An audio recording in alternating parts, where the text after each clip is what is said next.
Hey everybody, this is Rider, and welcome back to Let's Play Final Fantasy. It took me about 30 to 45 minutes to finish all of the gold farming at the Power Peninsula. If you try to do this in the Elfland area, it's going to take you over 2 hours. So there's no reason to not use the Power Peninsula once you have 3,000 gold. You want to have 99 heal potions and at least 15 pure potions for this next area, because this is one of the toughest areas in the game relative to your current level development.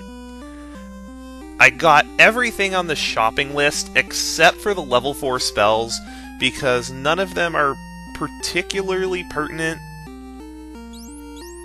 in the dungeon. I got a saber for my thief and a large knife for my black mage because they're just better. I got all the armor that I specified, not bothering with some of the lesser equipment because the inventory space is better to have. The important reason for getting to level 10 is because a lot of party members, including the black belt, reach 32 hit percentage. And as I said earlier in the series, once you hit 32 hit percentage,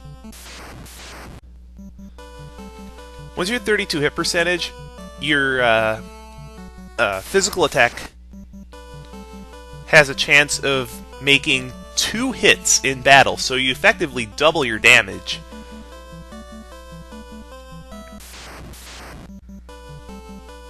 Aha! There's the Northwest Castle. Let's check it out. Not much to do in here. There's a treasure room down there, but it's locked. And there's the King of the Elves. Go south to the Marsh Cave to find the crown. Bring it back to him.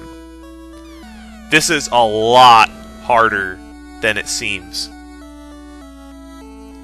Now, normally you can reach the Northwest Castle around level 5, but you're not yet strong enough to go into the Marsh Cave until level 9 or 10. Level 8 minimum. So I figured it would be better just to hit the Northwest Castle and the Marsh Cave all at once, because they're not far apart. Oh, we have a new enemy, the Green Ogre. They're like ogres, except a little tougher. And they give a lot more experience. They don't have that much more HP than ogres do, only 32 more.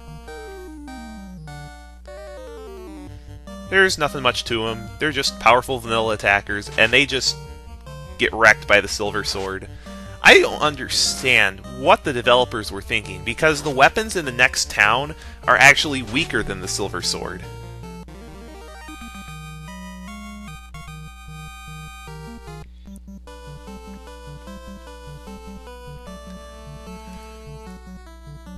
And one thing that you'll want to do, even though I said they were expensive, is bring a house here. You'll see why shortly. Alright, I think we're finally ready to go into the depths of the Marsh Cave.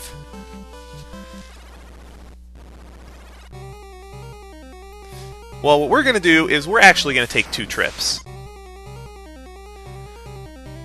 The Marsh Cave has 2 paths to it, one north and one south, and both of them have treasure.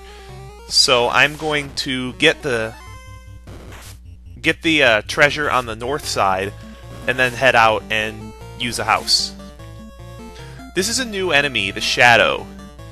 There are a lot of undead enemies in the Marsh Cave, so if you have a white mage, you're going to be getting a lot of value out of your Harm and Harm 2 spells. These guys can blind you with their physical attacks, which decreases your hit percent by, I think, 75% of its base value. Something stupid like that. Other than that, they're probably the easiest enemies in the Marsh Cave. The easiest new enemy, anyway. There are old enemies you can run into, like bones, zombies, ghouls. Large groups of ghouls are actually pretty threatening. And that's something you'd want to use a Harmer, probably Harm on, not Harm 2.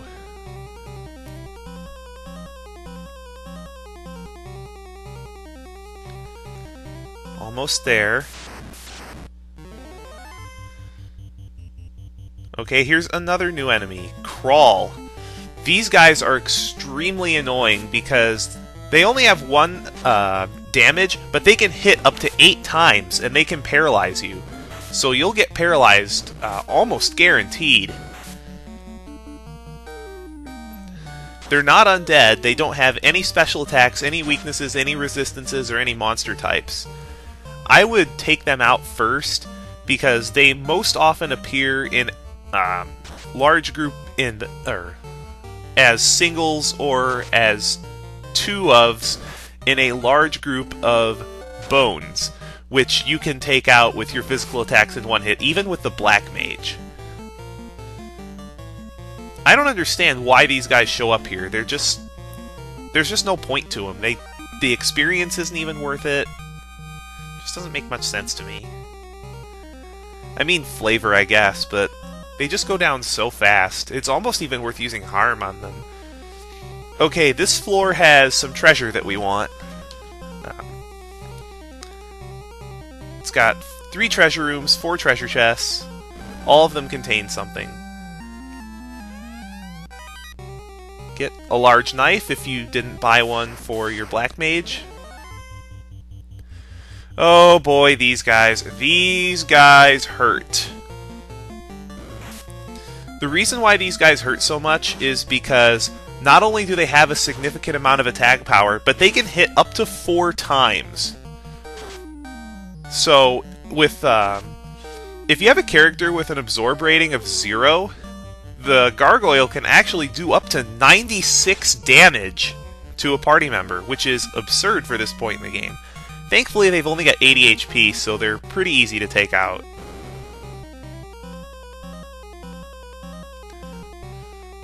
One thing of note, if you come here second rather than first, some of these treasure chests will be empty. The reason why this is because the game designer made a boo-boo here and linked...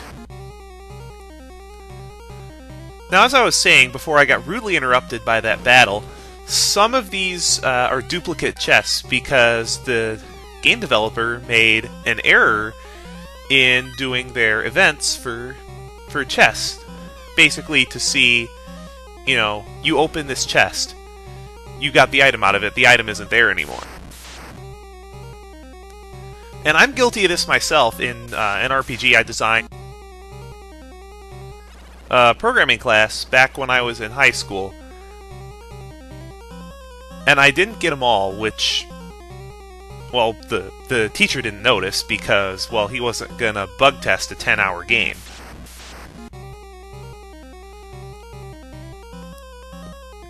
Alright, good. Alright, come on. Come on. One step from the exit, really, game, and I get ambushed by monsters. Okay, what we're going to do now is we're going to use a house to recover our HP and MP before going back into the second half of the Marsh Cave. So I'm going to take care of that and be right back. Alright, we're back. Full HP, full magic. This is the part of the trip into the Marsh Cave that's going to be difficult. Now we're going to head for the south path. Take the south path here, the east path is a dead end. And we have an interesting new enemy, SCUM. These guys are weak to ice and fire, but what makes them noteworthy, besides being able to poison you with their physical attacks, is they have a perfect physical defense. So your weapons can't do anything to them unless you score a critical hit. They only have 24 HP, so you should be able to kill them with either fire or ice.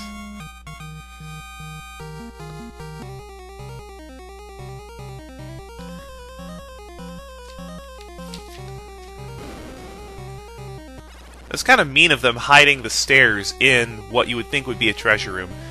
All the treasure chests on this floor are empty, so let's just head straight for the next level. And we have a new enemy, the Red Bone. These guys give out awesome amounts of experience. They hit pretty hard though, and with a group of enemies this large and the crawl there, I would actually recommend using Fire 2. If you only have one mage capable of casting Fire 2, you may want to hold off on it and just use your regular attacks depending on how many spell charges you have left, because there are some enemies deeper in the Marsh Cave that will be a problem if you're out of spell charges.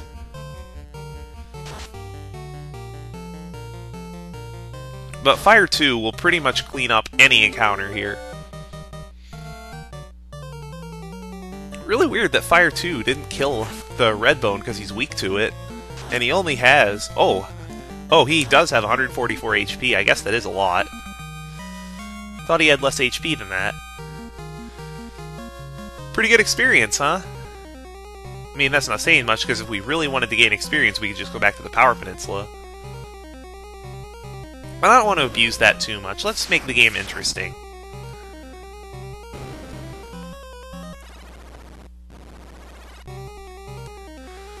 Okay, this is the bottom floor of the Marsh Cave, and this is where a lot of the dangerous enemies are. There are 16 rooms arranged in a 4x4 grid. A lot of them are empty, so I'm just going to take you to the ones that have treasure. The lowest 4 rooms are locked, so we'll have to come back here once we have the key. Now, I know there's iron armor in there, and you could have waited, but it's just so deep into the Marsh Cave that I don't think it's worth it. Now, this room actually has treasure in it. Some gold. Gold is always useful early game. Now, a lot of the treasure chests in here, even if it does show that there are treasure in a room, the developer likes to pull a dirty trick and make a lot of them empty. This is one of the encounters that you want to save Fire 2 for, especially this many of them. I actually think this is the maximum number of werewolves that you're allowed to meet up with. I think it's between 3 and 6, and we got 6. These guys are pretty nasty. You could have ran into them as an encounter on the plains east of Elfland, but they're pretty rare. Here on this floor, they're a lot more common. They have pretty high attack power. 14 as a matter of fact, and they can poison you with their physical attacks. Their experience in gold isn't that good either. The only reason why I'll get as much as I do is because there are 6 of them.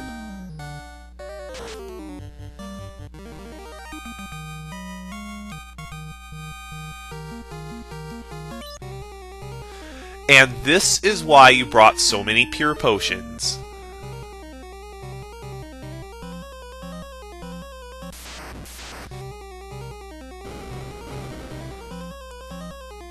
Oh, nope, wrong room. It's one more over. Okay. The back chest has a house in it. The other chest is empty.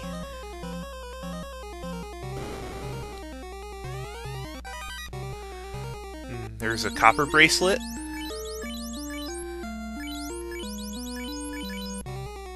Oh, that takes up his armor slot. Huh, I guess I was wrong.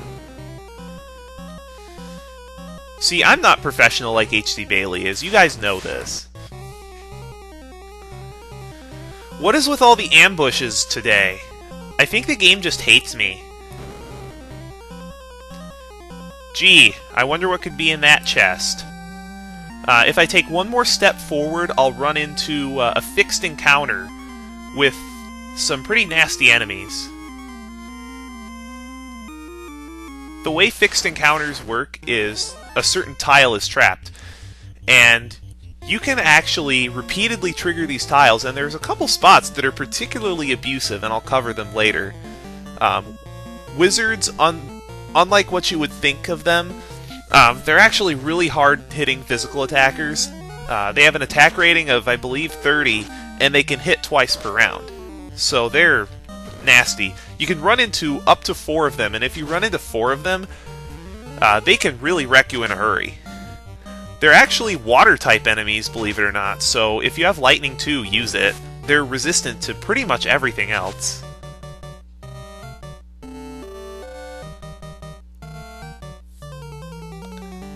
I think we're in the clear finally, thank goodness. Whew. Yeah, those guys are tough. You don't start running into them as regular enemies until Chapter 3. Yay, we have the crown! But that's only half the battle. Well, a little less than half the treasure I'd like to go after. Should be right here. Yeah, just some gold. There is another treasure chest in the room to the right of here, but it's empty. Now this is the battle. It's not getting the crown, it's getting back out. Yes, the game actually makes you go back out. And here's another new enemy. Kind of similar to SCUM, but not really. MUCK. These guys don't have a perfect physical defense. As a matter of fact, they're weak, or resistant to most magic, so you'll actually want to try to cut them up. They hit just as hard as the wizards, but thankfully they can only get 1 attack in per round. And they don't have nearly as high of an absorb. The experience they give is really good, too. Almost as much as wizards.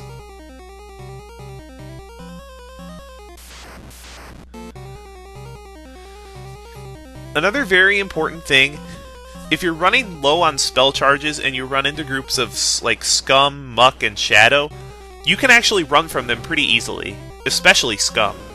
Don't bother wasting spell charges, just run.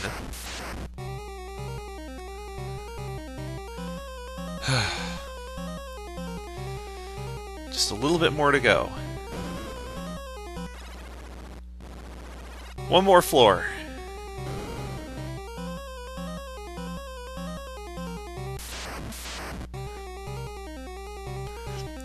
This late in the dungeon, if you have spell charges left, just use them, because you don't want to end up running into large groups of undead and just die. I'm gonna get ambushed 1 step from the exit by undead again. Really, game? You're gonna do that to me?